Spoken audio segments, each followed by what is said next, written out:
Hello everybody. Welcome to another episode of Intercultural Conversations. And yes, today we are not doing an Instagram live, and you'll know why soon.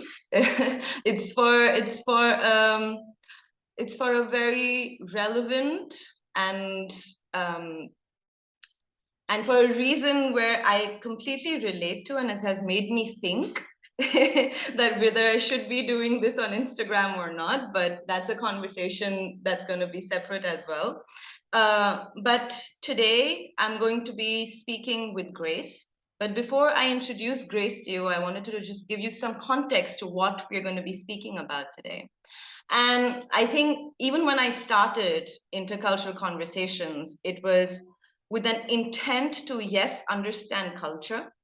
And culture does have two aspects to it. One aspect of it is, very behavioral, very historic, and the history that eventually affects our behaviors. But then there's one part of culture which is constantly changing. It's dynamic.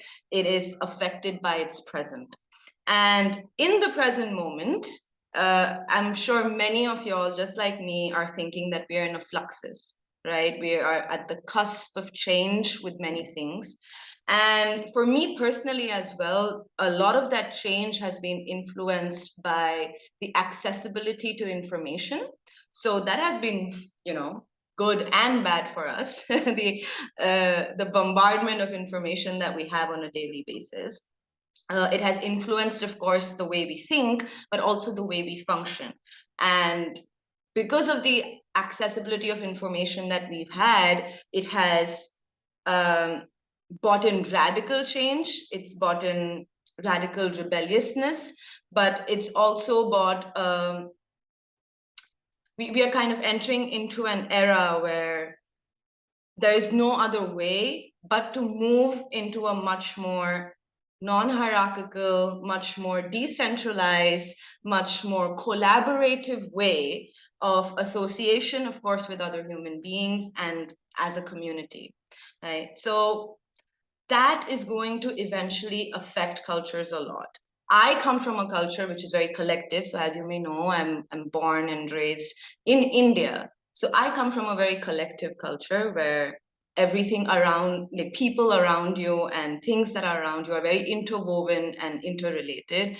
And I see the same kind of way of living that is being influenced by this way of living is also kind of penetrating into other cultures as well. So, I mean, there's a lot to talk about here. And when it comes to talking about being on the cusp of change, I thought there is no other better guest to invite for this. So, just a little bit about Grace. Grace is actually the founder of DAO Leadership. So for those of you who don't know DAO, DAO is an acronym for Decentralized Autonomous Organization. And as the name suggests, it's a much more decentralized, non-hierarchical, very self-sustaining, self-driven way of functioning as an organization towards a common goal. And Grace has founded her organization called DAO Leadership that helps DAOs not only set up, but also helps them function and transition into becoming a successful DAO, if I may say so. And she's also one of the founders of Priceless DAO, which she will speak about more, which is exclusive to women, but there's other aspects to it which we will discover. And she's also the author of the book called So You Got a DAO. So you've got that DAO, if I'm saying that correctly. And Grace is actually a very prominent voice in the Web3 space, one of the few female voices that I actually know about, and that's why I really wanted her to come to the show and give us not only perspectives on how Web3 is going to be influencing culture, but how DAOs and women's voices in this space is going to matter so much. Right? So thank you so much, Grace, for being here. And I hope everybody can take something away from this conversation, and hopefully this can also motivate people to have a DAO of their own. Well, thank you for having me. And yeah, there's a hope of how DAOs will come. I think that there's a big gap, like anything when new, between the hope and how it's being run right now. And there's a Mhm. huge gap in the technology and what that technology really allows in terms of self-organization. And I think the other thing is, of course, when anything is new, there's a gap in even understanding the potential. I mean, we say the word web pages because when the web came along, and I'm old enough to remember, we just thought these were pages, and you would scroll through them like a book. Mm. And now you've got your news feed or your Instagram feed, and that was the best word we had for it. But Yeah. clearly, some better name there should be a better name than Instagram feed. That's just the best we could come up with because we didn't even have words for this new world when it was invented. We just thought they were pages. Yeah. So right now we have this word DAOs and we have these some people have more imagination than others about it, but mostly we're still duplicating the organizations of the past because we can't quite stretch our imagination that quickly. Yes. And the word, it matters so much. Now that you say web pages, it still feels like a word that's interconnected. The web Mm-hmm. seems like an interconnected word. And with feed, it's just that we are feeding you with information and you're kind of the consumer of it without being too interactive. Of course, that with social media that changed. But yeah, I Yeah. can yeah, I can draw parallels. So yes, Mm-hmm. Grace, I actually just wanted to start off because I did speak about the paradigm shift that the world is in, and there's so much changing. And I've never been in an age, like in my years that I've lived thus far, that I've felt such a strong need in people for wanting things to be done differently, right? And I do sense that there's a sense of friction there, and there could be many, many reasons for that. But in your opinion, because I think you have a very strong voice in this as well, uh, why do you think that this paradigm shift is important at the moment? Well, I mean, the simple way to say it, a simple way to say it, is that the foundations on which we developed our economies turned out to be incorrect theories. Economic theory just turned out to be incorrect. And our definition of progress turned out to be incorrect. I mean, there's this famous quote, by Mahatma Gandhi, and he was asked about what do you think of Western civilization, he said, "Well, I think it would be a good idea." Mm. And you know, all of these ideas of what's better, and one of the things I said recently was that our idea of what's better it's a religious belief because people will say to you, well, of course things are better. GDP went up and things are better because lifespan is longer, and things are better because people have more variety in their diets, and et cetera, et cetera. But that's just a choice of what you decided better means. How about the amount of time you were saying about your culture has more time with family? If you measured time with family, the quality of the water and the quality of the air you breathe, Mm. we would see that things are getting worse. Yes. And as you mentioned about Instagram, these tools have really been shown to dramatically reduce people's ability to think, to concentrate, to be aware of their surroundings. You're walking down the street with some phone, and I just that's one of my resolutions is not to use my phone if I'm not using it for a map outside. Because Mm. here I am in an environment, and instead of widening my perspective to what's around me, I'm literally living right here. And here's Mm. the whole world with me. And it's actually been proven that it narrows people's perspective when they narrow their vision down into a lower space rather than looking out onto the horizon. Mm. And so these tools have provided, and of course, you only publish the best stuff about yourself. And so you're comparing your average day or the way that you look on average, which is like, hello, I look like this on average, to somebody like yourself who's like, you've gotten ready and here you are on Instagram and you whatever. Specifically for I this. didn't, Yeah, it was specifically but for you're Instagram. preparing your regular day to everybody else's best day. True. Right? You're like, wow, my friends sure go to a lot of restaurants and fun places and everything looks great. And so it's distorted our picture of reality, and it's made a full generation, especially of people, quite miserable. Yeah. But, many people would argue that then this way of living that you're saying, probably not as invested now, probably in our devices, or the one thing that comes to my mind is social media, because that for me changed the game completely, and people want to move away from it. Does it feel like then stepping back? Are we stepping back to move forward? Are we now kind of blaming technology that kind of gave us accessibility to the world? I mean, I wouldn't have accessibility to you or many other avenues for me being here in India as an intercultural trainer if we didn't have that little tiny box in our hands. Oh, So, yeah, it's fantastic. And we can do things that we weren't able to do. So one of the things that I work on is new forms of economics. And our economic system is based on this idea of money, yes. and that money represents value, which it doesn't. But it was all we could do. I mean, if you think about 100 years ago or 1,000 years ago, you could have like a little coin with the, picture of the Caesar on it, and you could weigh it and be like, yeah, it's real gold, it's not real gold, and that would travel. And that was the best you could do.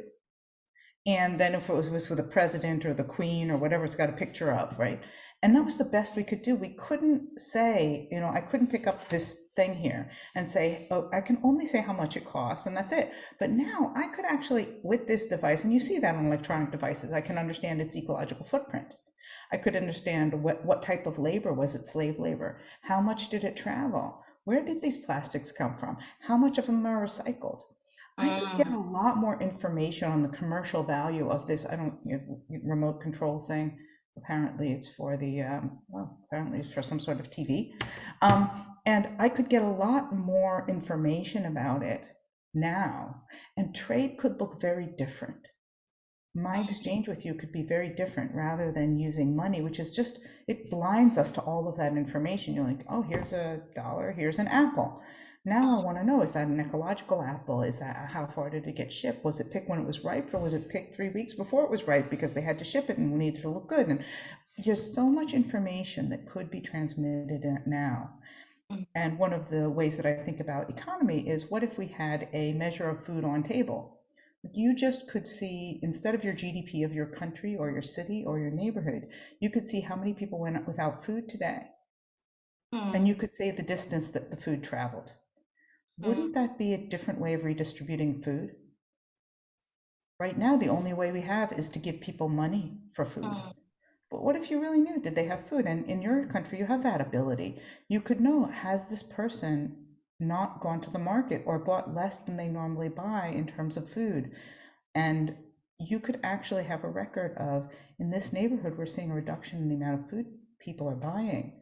And there may be a hunger problem coming up over here, or something else going on over there, because these people aren't buying enough food for their families.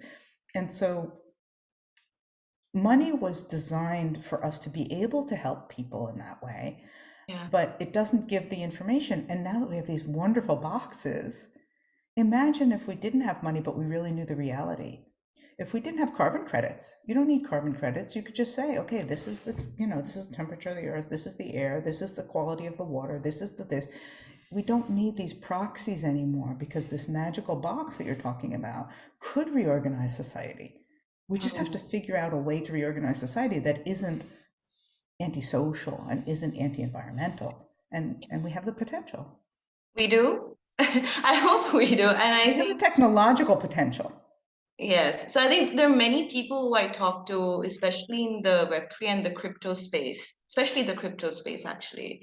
They do talk about the value of money and, when you start talking about crypto, they do usually start about talking what money means and what was the historic idea of money and how that needs to change. We are functioning on a very archaic way of looking at the value of money and the economy.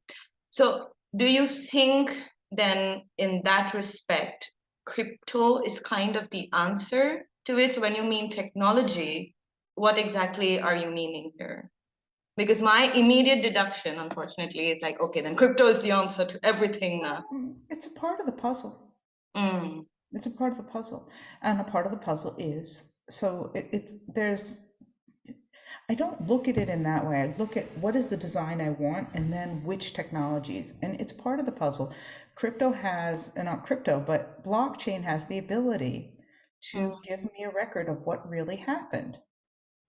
What temperature is it really? And where did the sensor come from that gave me that record? If I could have an immutable record of that, that would be important. If I could have a record of somebody made a claim that a tree was planted and somebody else took a picture of it and said, yeah, I saw it. And then a week later, somebody said, you know, it's not there anymore. Right? Those types of records being recorded on the blockchain has potential in towards of knowing the truth of what is happening in our environment. Accountability is what you're and what's talking. happening in our media, right? Right now we're dealing with a global health crisis and people are fighting each other about what happened, whether there were side effects, whether there weren't side effects, whether this is safe, whether this isn't safe. And those numbers we're being told they've been tampered with. This number's been tampered with and that number hasn't been tampered with. And we don't have a good record of that. And that's our health. And those are medical procedures we're being asked to take. So and the authorities are saying, believe us. And it's like, well, I don't know if I believe the authorities. Where's the numbers, right? If you had a blockchain for all that data and you really knew what date did somebody take this medical procedure on and what date did they, and what was their heartbeat when they took the procedure, right before it, right after it, a week later. If you had that information and it was immutable and nobody could claim we have to censor this person because they're making false news, because look, it's on the blockchain. These are much more important issues than money. Accountability is what you're saying, and transparency, which and is provability. Yeah, and provability. This is who claimed this on this date. It turned out to be correct. And that's the other thing. People made predictions. If we do this procedure, if we do this lockdown, if we do this mask, we will get this results. It'd be great on a blockchain. You could have this person predicted this person predicted that, these 5 people were good with their predictions. Because these economists that come on the radio and they predict what's going to happen, and then a year later they predict again, but we don't know what did they say last year. Yeah. So those types of who should we listen to in an unpredictable world? It would be great to have a record with everybody. Okay, here's, I'm at 80% of my predictions about medical issues, and I'm at 30% about, monetary issues, and I'm at 20%, you would know this is the person to trust about this. And that's where I think that blockchain has very interesting applications. And in terms of money and these people who talk about monetary systems, not many of them really know what they're talking about. There are a few people who are willing to let go of what we've been taught our whole lives about money and monetary theory. And why do you think that is? Is it because they're personal vested interests, or is it a behavioral problem? Oh, it's all of the above. I mean, it took me a long time. I was brainwashed into these things. It took me several years to realize, wait a second, this money thing. What is money? What do they mean by value? What do I value? Why doesn't money count the value of air? That's the most valuable thing. If I don't have air for 5 minutes, it's all over. That is the most valuable thing for everybody. You can say love or whatever, but 5 minutes without love, you're okay. Great. And those are all needs, right? But air and just that simple thought, right? Money doesn't value air. In fact, it thinks that air is an externality. And I'm like, it's in my lungs. That's not external. In what way is that stuff in my lungs and external? And just that thought makes you really get, oh, money isn't about value. So what is it? Yeah. It's about a collectively understood value of it, is what I'm assuming. Like, of course, why am I not paying for air, but paying for apples? What's the difference there? What is the difference, right? Those are both essentials for staying alive. And why should people have to pay for the essentials of staying alive? Birds don't get born without a place to live. Mm. Worms don't get born without a place to live, but a person could get born without place to live. I'm like, oh, that's weird too. Yeah. There's just these things that we just take them for granted, and everyone around us takes them for granted, and it's very hard to break out of that. Yeah. And people will tell you, like, well, what would we do without money? I'm like, now we have a question that we could answer together. What would we do without money? What if nobody had ever invented it? Mm. Oh, because if you said, what do we do without oxygen? And be like, well, there's no answer to that. We just die. But money isn't oxygen, it's a social construct. It's a social construct. Exactly. And actually, yeah, that actually leads to my other question also, because within a social construct, there are so many elements, right? There are so many elements except for nature, but just at a very humane level. And there have been certain groups of people and certain genders, I'm going to go out and say it.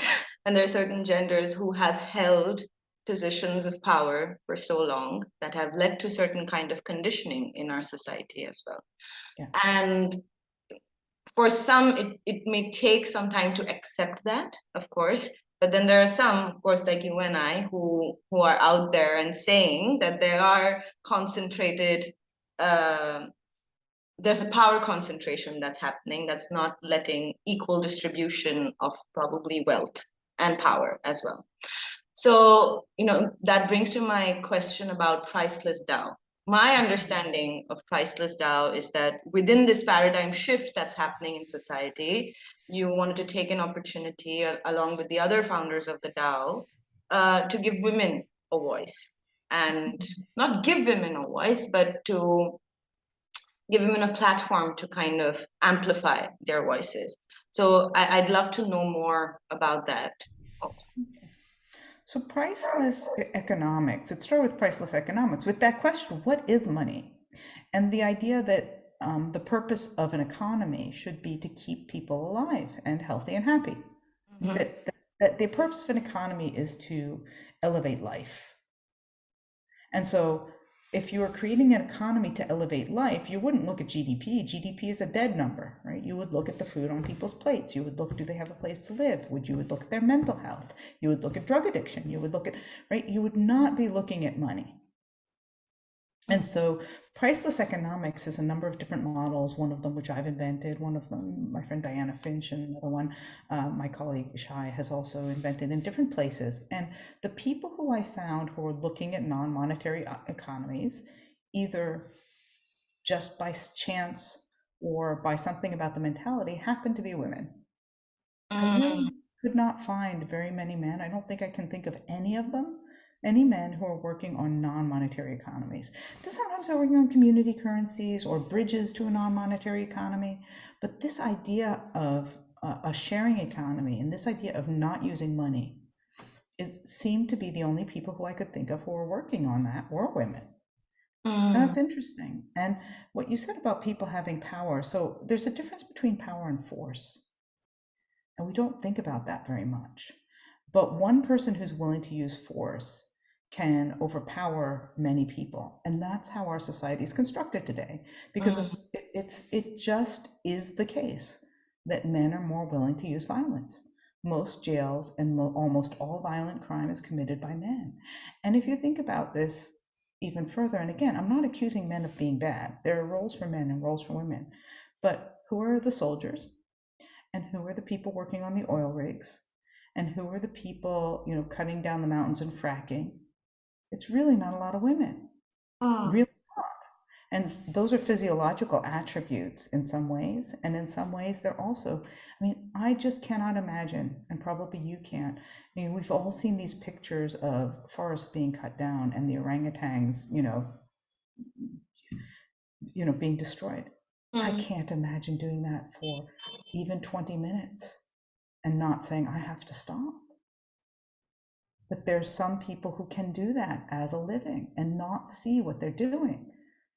And it tends to be mostly men. And I don't know why. What is it about that?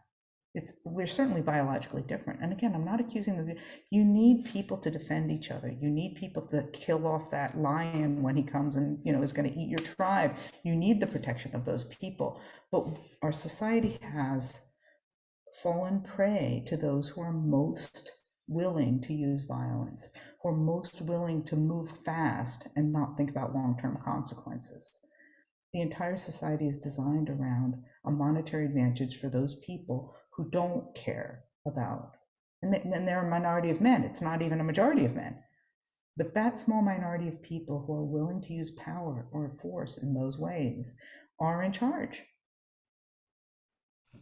But do you think also that these, because there are certain examples that you gave, that there is also a certain conditioning that men come with of being protectors and providers, that is a very social conditioning that they're almost born with, and that still happens, right? That's a normal conversation from a middle class household as well, even when they have access to information and education.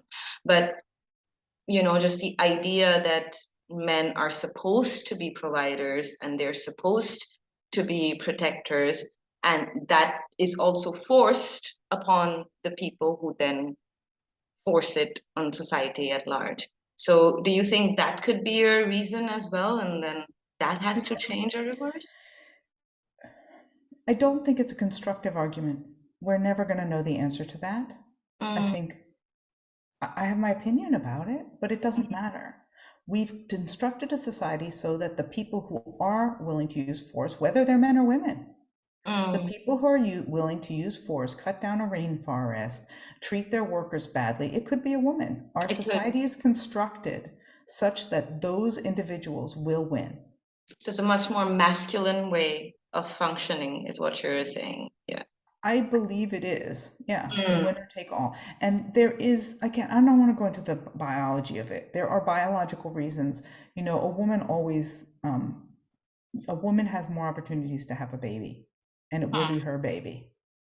And a man, he has to win a woman's, and so he has to be better than the other men because he's not the one going to bear the baby.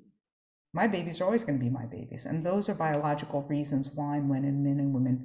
But I don't think that it's important, and you don't have to believe that to see that we've constructed a society in which people who are willing to use violence and the people who percentage-wise are willing to do that happen to be men. And you can say it's social or whatever it is. But it doesn't matter what you think it is. We've constructed a society where a small minority of people who are willing to use force are in charge. That I agree. And I think that women, by definition, again, when you think about women's biological need to take care of this baby who's very helpless, and when you give birth, you're helpless too. You need the help of the people around you. And you don't have such a separation. And you're, and always traditionally you're around other women who tell you what it was like when they gave birth, and they're like, oh yeah, it's supposed to hurt there, or like, oh no, if you just adjust it this way, it won't hurt anymore. And that kind of, and oh, let me hold the baby for you while you take a shower, and that kind of participation that women have always had, and concern for each other's children, and that type of participatory environment provides a framework in which you think, oh, I'm not alone and I don't have to conquer everybody. In fact, quite the opposite. I really need to be nice to these other people in my tribe, because if anything should ever happen to me, right? And so I think that that's why we're seeing these new economic models coming from people who are the losers in the society. And you could say the way that you accumulate money is a game. It's just a game with arbitrary rules that people came up with. And it turns out that certain cultures are better at the game, and certain cultures have gone extinct. Languages have gone extinct because those cultures weren't good at that game. And you could say that certain age groups are better at that game. And you could say that certain genders are better at that game. It's just a game. And saying that anybody can win it is true, but most people don't win at that game. And so why wouldn't you construct a game where more people could win? Yes. And do you think that is your vision or goal with Priceless as well? Is it to change the game, or is it to give more opportunity, or is it to create alternative games? okay. I'm going to call it alternative games, alternative lifestyles, a way that you could live alongside the existing society in your own kind of side society. And that's always existed. Indigenous cultures have always existed, different, cities where they have different types of whatever it is, places where, and that has been overtaken by this forceful culture, which has taken away indigenous lands, which has taken, right now you have companies like Coca-Cola owning the water supplies of people. Right. Why should anyone own water? Nobody made that. It's given to us by the planet or by God or however you believe. But the idea that Coca-Cola could own the water rights somewhere, it's an abomination. That game is not a game we want to play. And that game has been brought on by force. And so what I'm trying to create is the next evolution. Now, we have some realities in our current situation, which is that we're all going to have to simplify our lives within the next 10 to 20 years because we are going to run out of energy. But I'm hoping that some of the models that we're going to experiment with the priceless economics will be models that can provide a decent life for people without so much consumption. And then you'd mentioned the issue around women. So the priceless economics was something that I just happened to mostly find women leaders in.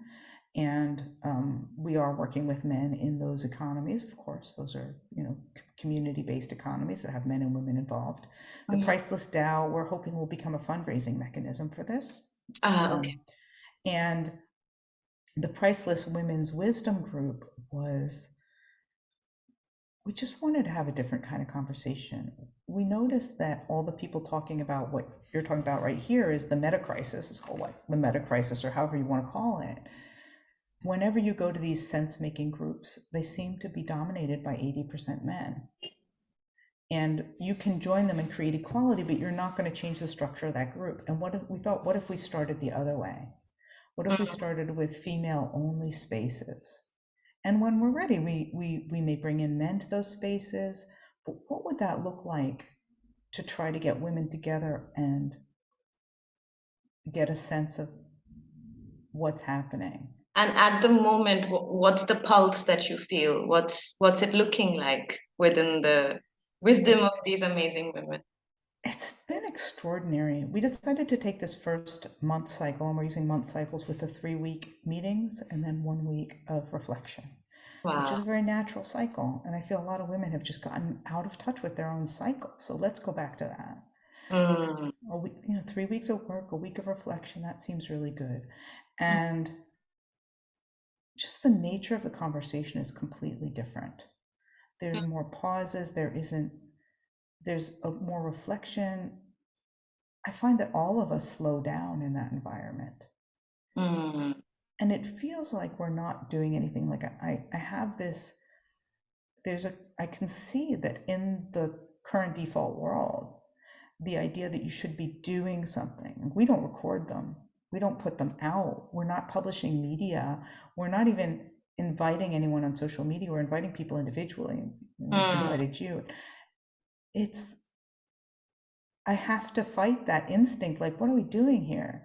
Because every conversation is warm and welcoming, and we don't agree on everything. And people say, I don't agree with that. Like, oh, okay, and trying to bridge that. I think that's the first thing we're trying to bridge is how do we say we're all living on this planet? We definitely don't agree with each other. How can we still be an inclusive organization? And that's sort of the first inquiry. So the process is given time. The result is not necessarily the goal here. or the result is not even defined. It's just a process. And what's really important is that we don't leave people out, because we know as soon as we declare this is what it's about, they'll be Mm, like, oh, that's not me. yeah. And so we just want to say, if you're female, you're in. If you're a female adult, you're in. Mm, And let's try to explore what a system of inclusiveness would look like, even in conversation. yeah. We don't know. Web3 is very different. Web3 is all, oh, well, if you don't like it, you can rage quit. If you don't like it, you can fork. If you don't like it, you can create your own thing. And we're like, we don't want that.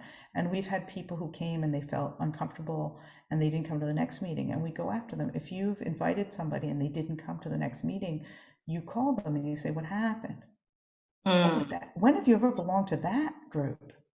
It's very unusual, especially to online digital communities. If somebody leaves, you barely even notice. no, you don't. And Yeah. you're like, well, they just didn't fit and they didn't fit in with the vibe. And we're saying, no, no, no, we're gonna explore that. Yeah. We're not forcing anybody to stay, of course, but we're gonna explore that. What do you mean by the vibe?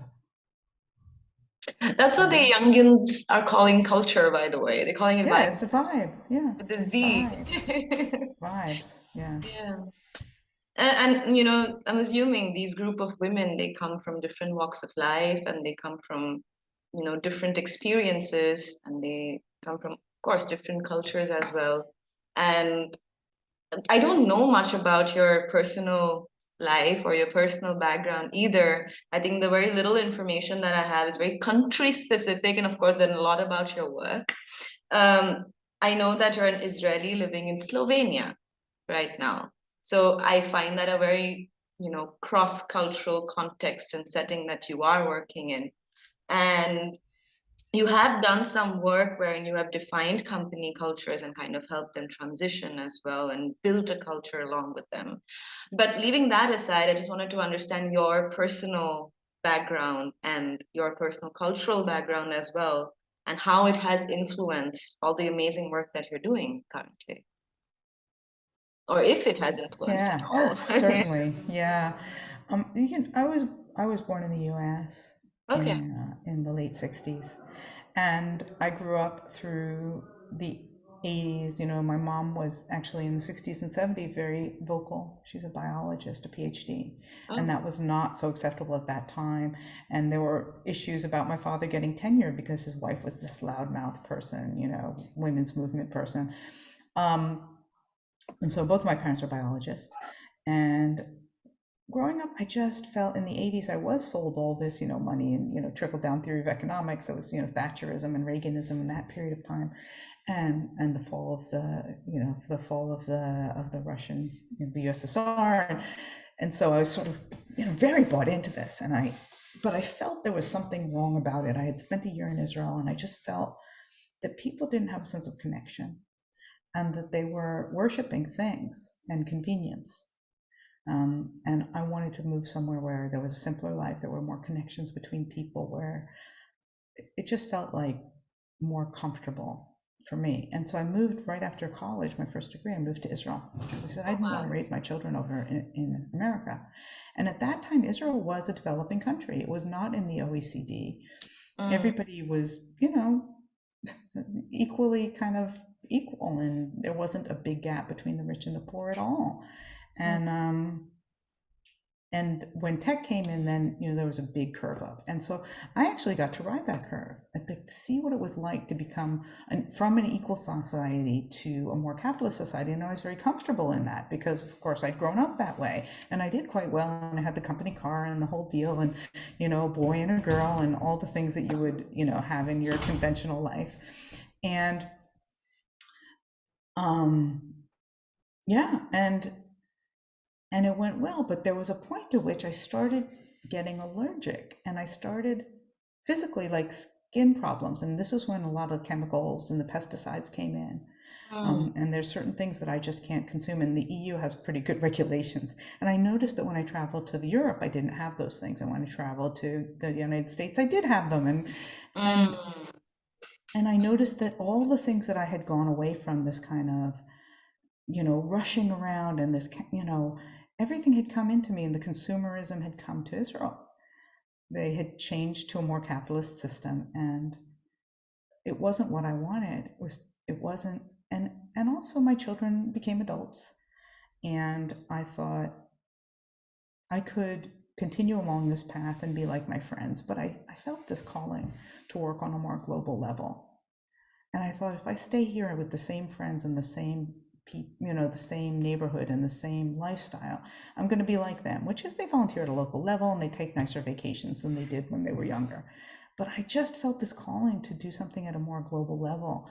And so I traveled around, I found out about Bitcoin. I had been working in the area of, I'd always been volunteering in the areas that I believed in, whether it was the peace movement or the municipality or whatever it was. But at the time of the Arab Spring, I recognized that we needed to reform democracy because, of course, the Arabs were overthrowing their dictatorships. And I couldn't recommend the type of parliamentary democracy that we had. Anyway, they wouldn't admire the Israelis or the Americans and adopt it. But we needed to invent some new blueprint that worked better.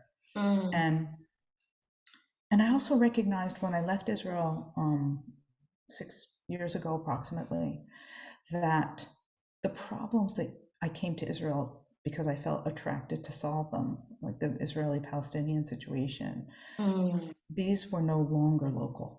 These were, Al-Qaeda, and they were ISIS, and they were these groups that had become global. That none of these problems, I was not close enough to the root of the problem. They weren't local at all. There was something more systemic, and I felt that I needed to get out and find a place where, first of all, where it went back to the kinds of societies that I liked and the reasons that I had moved to Israel in the first place. And secondly, get another perspective, get out of this Western perspective. And the former Yugoslav Republic is perfect. I was actually asked to be a mentor in the developing countries in this area. And I worked in Macedonia for a while, mentoring startups. It was just a great opportunity to see something that I hadn't been able to see before about how people work together. And Macedonia is not a rich country. Yes. And they would talk about the poverty, but I saw a lot fewer beggars on the street than anywhere else I've been. Oh, wow. And people were sitting in coffee shops for hours at a time, and they said, of course, my startup friends were like, we got to join the EU, we have to have agricultural technology. And I said, you have to go eat lettuce outside of Macedonia before you decide you want agricultural technology, because the lettuce tastes like something over there. Yeah. And I said, you don't need ag tech, and you don't need to join the EU. You have no idea. These people sitting in the coffee shops for 3 hours on one cup of coffee that costs €0.50, you won't get, that's going to disappear from your culture. You just don't know what you're about to lose. I didn't end up staying there. They don't really have any international community, and they use a form of Cyrillic lettering that I knew I was not going to learn another alphabet. And I ended up in Slovenia, which is really wonderful. It's a 2 million people, small country. The culture is almost the exact opposite of Israel. It's very funny. And fortunately, I have a lot of training in communication. So I was able to understand people here because, when they say maybe, that means no. Oh, Not exactly. with that. Not exactly, but it's something like that. People are extremely nice here. Extremely nice. And Israelis are extremely blunt, and they tell you exactly what they're thinking. Very direct. And I had to get, and also Israelis have a much more, they have an immigrant culture, because most of the people are immigrants, or their parents are immigrants. Either you or your parents are immigrants if you live in Israel. And so people invite strangers into their homes, and people are very community oriented, and it's easy to network with people. And there's a lot, and here people have lived here for generations, and they have their friends, and those are my friends, and those are the people I hang out with, and they're not looking to expand their network. And there are some networking events, but and people do go to them, and the crypto space, but you really have to adjust yourself to that. And do you prefer that, being integrated in that way as opposed to? Oh, I like the open culture better, for sure. This is much more difficult. But there's a lot of advantages of being here, and Mhm. it's nice to learn to be nice. And Yeah. it's nice to learn I don't have to say everything that I mean exactly as soon as I see it, you know. Yeah. I completely relate to that because I think I struggled with that. I come from a culture of indirect communicators. We never Mm, say exactly what we're feeling, especially if it's a feeling of discomfort, because you don't want to lose respect for the person in front of you. And I think that's it's humbling, that mm, you are considerate enough to think what the person thinks of you, firstly, and that you don't want to hurt the person in front of you. And I think when I moved to France, a very passionate country, very passionate communicators can be very direct as well. And I was in Germany for a while and I was like, oh my God, am I that bad? But it was a sense, it was a rich interaction and it was a rich learning for me too. It's about, coming somewhere in between is mhm. a learning experience, and I think I wouldn't trade that for anything, right? But I don't know how it's going to be if I ever were in a country like Slovenia, how much more of an adjustment that would be, or it would be exactly the same. But I'm wondering if a lot of the Slovenian culture or the Israeli culture affected your work. Did it have any influence on your work? Because I know Israel is very quick to adapt to technology too. A lot of Yeah. startups. I mean, you never really know. I'm not very fully integrated here in Slovenia. I mean, I'm looking at farmlands and I'm looking to create a community here, which will probably mostly be foreigners because most Slovenians already have a farm. Um, it's quite a rural country, one of the most rural places I've ever been. It's just not, Yeah, the cities are not, not as attractive here as living outside of the city. And and the people who are attracted to cities aren't attracted to the capital. They go somewhere else. They go to Vienna or something, okay. um, or Berlin or wherever. So I would say one of the things that really I speak about quite frequently, and I think has affected me a lot, is being a Jew. Mm, Because we talked about DAOs and decentralized autonomous organizations, and I frequently correlate this whole idea of decentralization to my religion, because it's a religion with a protocol. We're called the people of the book, and there's a book, it's the Old Testament, but there's also commentaries on it, and it's always evolving. It's very appropriate to argue about it, and different rabbis will rule different things, and then we have a lot of different sections or groups of religions, and depending on which rabbi you go to, you might wear a different kind of hat. You've seen that Jews wear hats, and yeah. like it's like, well, there's the ones with the black hat, and there's one with the little hat, and there's the ones with the little colored hat, and it's like there's different groups. And I think about that about an interoperability protocol. And I think about DAOs as decentralized autonomous organizations in that way. Like, okay, well, what's a top-down religion is Catholicism. There's a pope.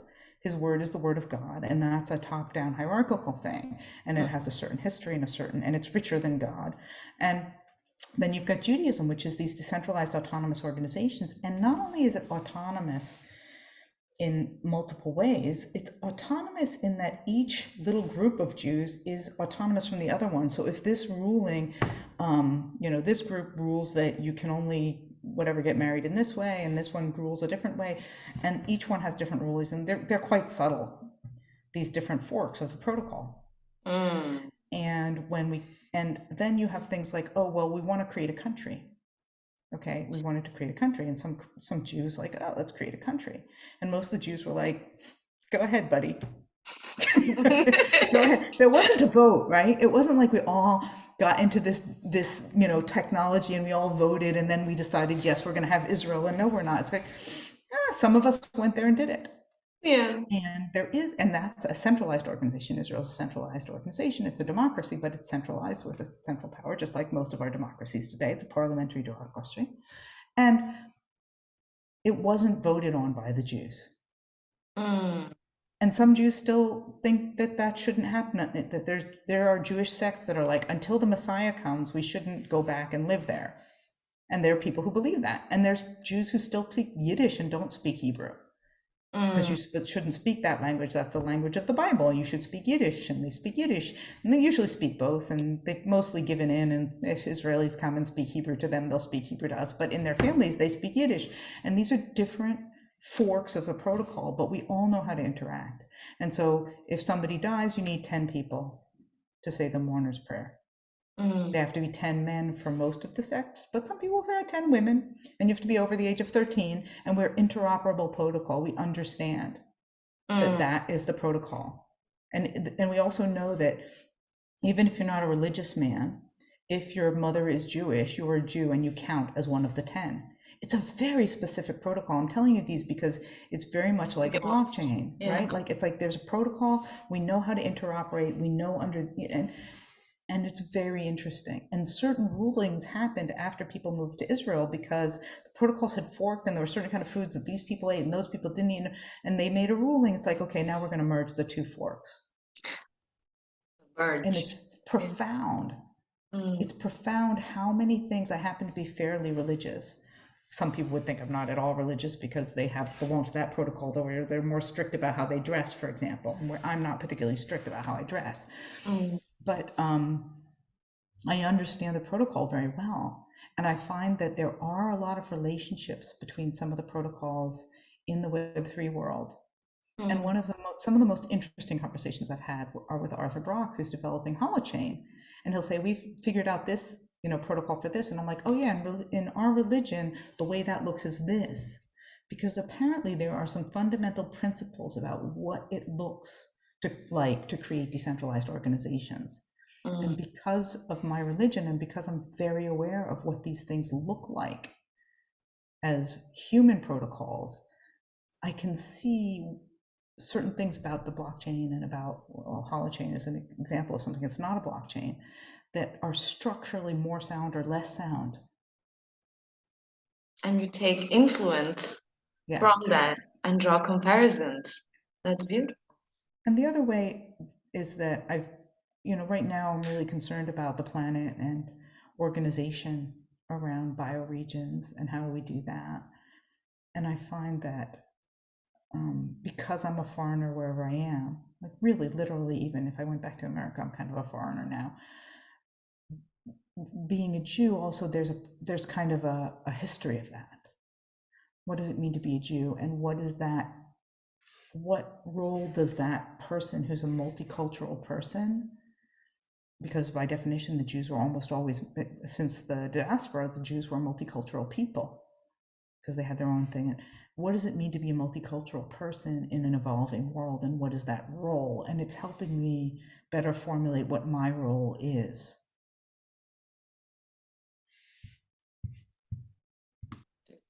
Yeah, and when you say multicultural and feeling foreign in a way, now wherever you go, of course that's a great thing. And as an interculturalist and even anthropologist, there are certain conversations that come about now the world moving into a much more uniform culture. And because of course, Web3 and the internet in general, that the world is kind of becoming a smaller place and much more borderless. So cultures that are influenced probably by religion or by countries may not hold true anymore.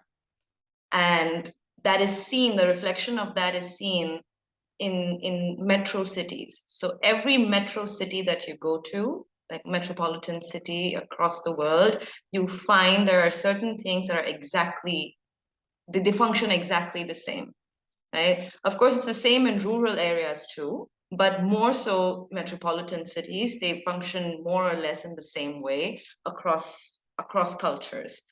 So do you think now, and that means that my job is at stake too, by the way, do you think that we're now moving into a much more uniform culture where everything is going to be pretty uniform because of blockchain technology or because of DAOs, wherein you kind of form your own culture within the space of DAOs as well?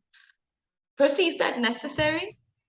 And is that happening now? I think we've reached maximum uniformity. I think we've passed maximum uniformity.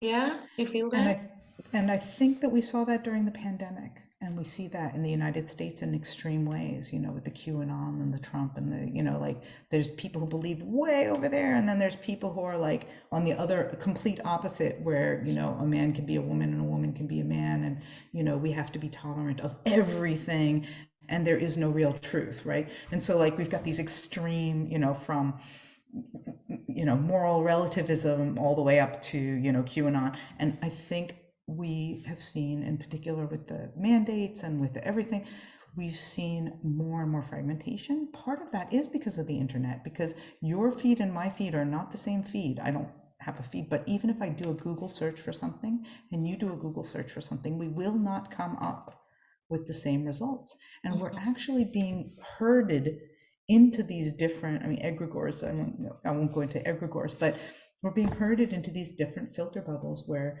we think the world is getting, and whatever it is that you think the world is getting, Facebook will supply that to you and Google will supply that to you. You're like, wow, more people are becoming aware of the ecological crisis. Well, it's just more people in your feed. And then I talked to my brother who is, lives in the United States, and, he belongs to the medical profession, and, he lives in a suburban, wealthy area, and his kids go to this kind of school. And he and I, it's like we don't know the same news or the same facts, and Netflix doesn't give us the same TV shows. And it's like, I don't know how to talk to this person because they live in a totally different culture.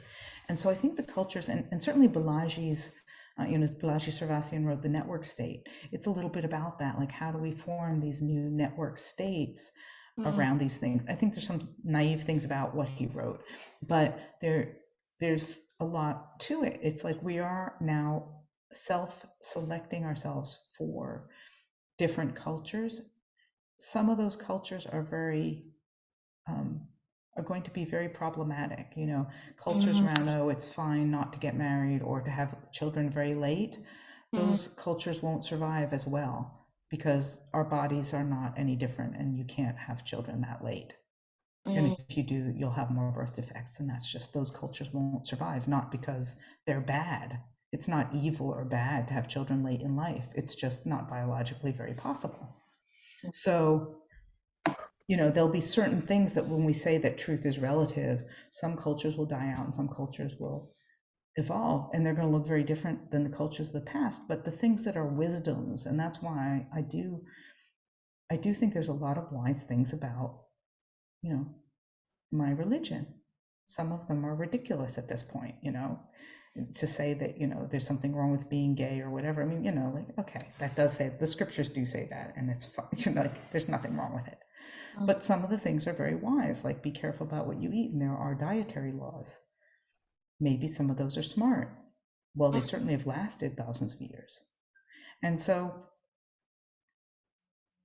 yeah, so I think that we'll see many, many different cultures, and they'll be along different lines than where the cultures are drawn. Yeah. But I also think that it really depends a lot on what's going to happen to our supply chains and to our energy, because as energy becomes more expensive, we're going to become more dependent on the people around us, probably. And I think there will be a very general big cleaving between people who belong to the default economy and people who belong to alternative economies. The crypto economy is one of those. There's central bank digital currencies. You live in a country where they've already experimenting with that. Plus they have Adhar. And if you limit yourself to what the government allows you to do within the economy, you'll be in one particular bubble. And that'll be true everywhere in the world. All of, money is all digital now. And so right now they track you, but in the future they'll control you. And what I mean by control is you'll go to the petrol station and it'll say you've already gotten your allocation. Right? I don't mean that they'll make you do things. It'll be like, oh, I'm sorry, you've already used your carbon credits for this month. Oh, And that's programmable I money. had That's when I they had tell a you, visual, Grace. I just had a visual right, but and it'll be like, I want to of send my my kids, food being yeah. rationed, of my it looked a bit apocalyptic. And the thing is that they already have that information, right? All of that information is already centralized. Um, in my head, if they had, okay, probably, we've not reached to that stage yet. And I think I just, for a second, thought that if they wanted to use that information in that way, they already would have. But I think we've not reached that point of scarcity where my information can be controlled in that way, or hopefully it is reversing with. I can't predict the future, but it's technologically possible, but those authorities probably aren't competent enough to it. Again, you've had Adhar for over a decade, right? How Yeah. competent have the authorities been in managing that?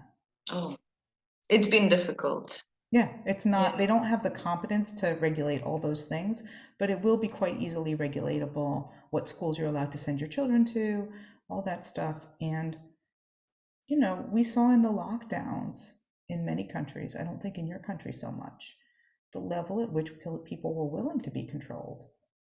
And then we recently saw the Chinese say, which are the last people on earth you thought would say this, say, no, no, no, no, no, no, no, no. And the Chinese are all on the facial recognition thing. It's one of those things. I'm not sure how competent it is. The West is always talking about the social score in China, and I don't know that that's true, that everybody has a social score. And again, I think it's just the government can't control people to that degree. It's too much information. So I don't think that all of those stories about the social credit score are true. But we do see ethnic cleansing in China, and we did see lockdowns at the first wave. And this wave, the Chinese of all people said, no, we will not let the government lock us down. But all over Australia, New Zealand, Canada, people were locked down. And the trucker protests against that in Canada were put down. And to this day, I still hear Canadians saying that those people were evil, that were trying to force the government and whatever. I was shocked to hear Canadians who I respect talk about a peaceful protest as destructive to the government. Whether you agree with the protesters or not, in free countries, we think you have the right to protest. Exactly. And Yeah. so we are seeing, we definitely saw people allowing themselves to be mandated to wear masks, being mandated to stay at home, be mandated to take medical procedures. And so It was also in the midst of crisis, right? So different countries, based on their capacities and their resources, of course, respond to crisis differently. But well, was I, it a crisis? at least the Right? How many communication of people it, really died? yeah. Right? It wasn't. In retrospect, it wasn't a crisis. Yeah, there were deaths, there were horrible illnesses, But but it why wouldn't you wasn't. consider that as a crisis? Because I would assume that increase in death rates would be equivalent to a I would crisis. assume that too, but if you look at the increase in death rates now, nobody's declaring it a crisis, and a lot more people are dying now. The increase in death rate has not gone down. Mm. And it doesn't seem to be because of COVID. What is I it don't see because anybody. I didn't know this, by the way. This is new information to me. Yeah, I don't know what it's like in India and Africa, we're not seeing it, but in places with very high vaccination rates, we're seeing it. In places with high metabolic disease, so it may be a combination of getting COVID with metabolic disease, or it may be connected to the vaccination rates, or it may be connected to the lockdowns, that people had a lot more social problems. We're seeing people saying it's because of global warming. I don't think that the evidence bears that out. So it may be the lockdowns, it may be, emotional stress because of that, it may be, but since the pandemic, in much of the Western world, death rates keep going up and nobody's panicking about it. And we're not talking about old people, we're talking about younger people as well, across the board. And so that's exactly what I'm saying. Like you're saying, that was a time of crisis. It was a time when the media said there was a crisis. But if you look at the raw data in terms of increased death rates across all age groups, you'll see it's still going up in much of the West. and nobody's talking about it. Yeah. I I mean, think, you'll see if you start looking for it, you'll see who's talking about it. who is it? Is it the There's an increase there's a lot of, I mean, again, it's the sort of more right wing, the people who were anti-vax the whole time, who are saying it's the vaccine. It is, there are doctors who are speaking up about it, but it's kind of these fringe people who are talking about it, and they're being discredited by the media. So I don't know. I mean, the most credible person that I saw talking about it was actually a fund manager in BlackRock, because he was talking about insurance companies. And he's like, what's going to happen to insurance rates? And he was talking about, in the United States, they're talking about the great resignation. You know, people are quitting their jobs and these labor shortages. He's like, if you look at the numbers of working age people dying, then you don't think it's the great resignation. There's something going on here, and it's going to affect the economy. And again, he has his theory about what it is, but very few people are raising the alarm. But somebody who works at BlackRock, who's an investor, is like, what does this mean for health insurance, for life insurance companies? If there's an increase in the number of people dying, then life insurance companies are going to have a problem. You know, and so that was the most credible perspective I heard, because it came from somebody who's a money person, and they're looking at the stats. It didn't come from a medical person. The medical people are arguing about it. It came from like, I don't know what to invest in right now, and I'm responsible for billions and billions of dollars. Here's the numbers. Yeah. And so it's not, what I'm saying is that what an emergency is what the media and the government say the emergency is. It's not what an emergency is. It's what the media says is an emergency. And climate crisis is an emergency. And so it's not going to be hard for, for that to come in. Here in Slovenia, for example, all of the public buildings are supposed to be kept below a certain temperature in the winter because it's a crisis. Now, it's not crazy, like I keep my house colder than that. I'm like, when I came to this working space, they're like, oh, it has to be close, it has to be below 20 degrees. I'm like, I keep my house at 17 because it's expensive. Yeah. And also because I heat with wood and I don't want to cut down that many trees. So it's not hard. It's not a stretch. Ukraine was invaded. Where are we going to get the gas? Ukraine and Russia were the biggest wheat exporters. We don't have the food. It's not hard to say it's not hard. If a crisis is what the government says, this is going to be a real downer of a podcast, my friend. I'm going to cut out some of these parts. But I do think that there'll be alternative cultures, right? Because in some cultures, and I noticed it again in the pandemic, we noticed it. I went to some weekend getaway a little bit after the pandemic with a particular group of people who were in the spiritual path, and they were all bad mouthing, how, like the vaccine. And there were some people who were vaccinated there, but those people didn't speak up and say they were vaccinated. They wanted to be accepted. Right. And so that was already a subculture of people, And like in your experience, or in your opinion rather, who are the alternative cultures that are there right now? Are alternative cultures always the people who are going to be defying authority or defying like conventional economies? Are they always going to be alternative? Well, if you're defying the convention, then you're alternative, right? And whether that's because you're a Jew and you're like, I'm sorry, my Sabbath is Saturday and not Sunday, right? Like, that's the way it is. Or I'm a Muslim, I'm sorry, my Sabbath is Friday and not Sunday. Or I'm Hindu, I'm sorry, it's not New Year right now. Right? I'm Chinese, it's not New Year right now. How did that become an alternative? There's more Chinese people than other people, but the Chinese New Year, that's like not the regular New Year, right? Like, what do you mean by alternative? I think we are going through right now a stage where there's a very strong tension, we start with it, between decentralization and control. These central bank digital currencies and the World Economic Forum, I mean, even the and the World Health Organization mandating health effects on the entire world Whereas it's like, but they have the access to different foods, and you see this in what's called the Great Reset, and this talk about vegetarianism. We're going to all have to go to vegetarianism because cows aren't good for the planet, and blah blah blah. And whenever you hear something that's like, this is good for everyone on the planet, you should freak out. Yeah. Right? And so that's the Web3 and the blockchain and the DAOs are sort of this force against that. I'm sorry to And so interrupt you. I do. it's an epic battle, right? Exactly. I just wanted to understand from you, firstly, there are two things I wanted to ask you. When do you think was that moment where people realized that, that comparison you drew between decentralization and control, right? So when do you think was that moment for people when they realized that decentralization is the way forward and kind of they were up to here?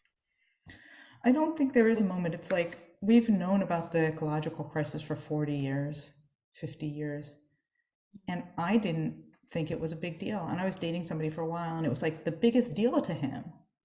Mm, And I was worried about money and democracy, and he was worried about the ecological crisis, and I didn't really see the issue. And mm, this year we had floods and fires in Europe, right? So everybody sees a different perspective. To me, it was about democracy. To him, it was about climate. And some people have been sounding the alarm forever, but some people never realize it. I mean, I was in Berlin, I mean, and I was thinking about this. I was thinking about I was at the Jewish Museum, and they were talking about which Jews got out of Berlin. It was like 50% and 50% didn't. I thought, what were they thinking? And that's the yeah. point, right? Some people never get it. Yeah. And some people are wrong, right? Some people are panicked and they're wrong. Maybe I'm wrong about this, right? Mm, Maybe the UN is competent and doing the right thing for people overall. And maybe centralized control is a good thing, um, and maybe ADHAR is good, and maybe social credit scores are good, right? I just have an opinion about it. mm, I don't know that I'm right. And so some people may never realize that there is this epic battle going on. Some people may never go to the rebellious side, and the rebellious side might be wrong. yeah. Who's to say? Yeah. And, before I go to my last question, I did want to ask you this. You said that you grew up in the 60s, in the I was 70s. born in the 60s. You were born in the 60s, so you I kind of, grew up in the 70s and 80s. Yeah. yeah, 70s and 80s is when you were actually growing up. Can you compare like the sense of rebellion that we are feeling right now to that era Yeah. as well? Can you compare those two eras in a way? Because even there's Yeah, a I huge can. shift. I was a different person back then. Mm, But I do remember that on our college campus, there was a tremendous divestment campaign for South Africa about the apartheid. And there were protests and sleep-ins and people trying to get the university to divest their funds from companies that were working with South Africa. mm, So young people are always out on the street protesting. But I remember thinking this is ineffective. I remember thinking there are more effective ways to make your voice heard. When you go to a protest, you're just going to get arrested and you're not going to get anything done. And I don't think that that's true anymore. I think, but I do think that we have to recognize that most of what happens these days is digital. It is an act of revolt to not use Google, for example, and I do use Google, right? mm, It is an act of rebellion to not use any Facebook apps. It is an act of rebellion to use cryptocurrency. It mm, is an act of rebellion to say, I will not, and during the pandemic, I will not hold a app on my phone that tracks and traces me. mm, I'll take whatever medical procedures and I'll have the documentation, but I gave pieces of paper. I always gave a piece of paper. I mm. am not going to have it on my phone. I'm not going to have you follow me. That's an act of rebellion. And so, or civil disobedience. And I think in India and now in Kenya, growing your own seeds that are non-GMO seeds is an act of independence and rebellion. And I recommend you do that. Grow your own food. Use ancient seeds. Don't use patented seeds. And so these acts of civil disobedience, they've been around forever. Like, go get your own salt. Yeah. Okay. Grace, I've taken a lot of your time actually, and I really Yeah. apologize. I said that I It's would no mind the trouble. I'm time, just but I happy just didn't to. want you to stop talking, and I wanted to listen and absorb everything and all of your experience as much as I could. That's But, totally fine. before I stop recording, just one thing, I usually end all of my conversations with this question, is that if there's one thing, and our theme has been change, right? I'm So if sorry? there's our theme for the episode has been that of change, of Yeah. course. But then if there's one thing that you truly wish you would change either within yourself or outside of yourself, what would it be? Well, that's a very broad question, but I think that it really goes back to I really would like to see um, I really would like to see a more community-oriented society and a more women-led society. Yes. The people standing down and just saying, we're going to let women do this. I was talking to a podcaster and he asked me, how can I get more women guests? Can you recommend some? And I did, and he didn't interview any of them. And I said, how about for all these experts, because he's somebody who interviews a lot of professors and experts and scientists and people who've published papers. So it's a very biased, right? It's a very biased academic. I said, why don't you ask each of your guests to have a woman on instead of them? Like, is there somebody in your field who you think could represent your views that's female? He's like, oh, that's not the problem. I said, yeah, but you'd get interesting answers, because what are you going to say? Like, oh no, there are no women in my field, or oh, I want the place for myself, or I would like to see experiments like that, where men just step aside and say, I am going to intentionally find the best qualified woman to take my place. That would You're be gonna amazing. trigger so many people with this answer, just saying. I agree. But yeah. If they've stayed on this long to listen to me, they're ready to be triggered. Or maybe I just like cut this part and make a separate reel out of it. Hopefully either inspire or trigger people, you Yeah, know. totally fine. So thank you. Thank you so My much, pleasure. Grace, for sharing all of your insights and so much of your experiences and learnings that is going to be actual learnings for people, especially my audience who may not be very well versed at the moment with DAOs and blockchains and what the advantages of that are. And this will give them something to reflect upon. So thank Awesome. you Thank you. very much. And even though I don't use those things, send me a link, and I will send put it in a you. few places. And I will add you to the meeting for the Priceless. Yes, please. Thank you very much. Cool. I can stop recording right now.